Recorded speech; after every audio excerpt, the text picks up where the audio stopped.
So the Syrian Dinner Project started up by one of our team and a group of the Syrian women who had an interest in catering. We are three ladies from Syria, love to cook. We started events for give money for trips for families and make a first event.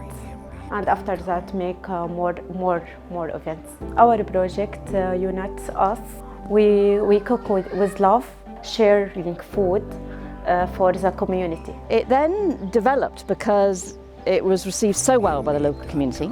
So it developed into a social enterprise. In this pandemic period, they've been doing takeaways, and it's just been an incredibly good boost to the women's self-esteem and their sense of confidence and their sense of belonging. So one of the women said to me recently that she felt like she'd been born here, and she felt this community was incredibly welcoming, and yeah, it's been a great collaborative initiative.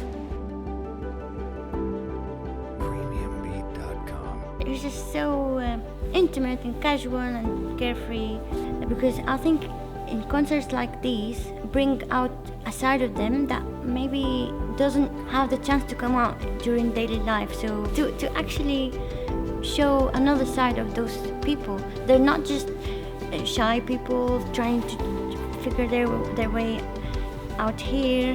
They have culture, they have so much joy to live and bring out and share with others.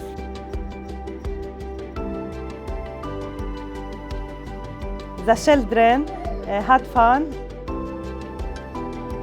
The family have been making food for tonight.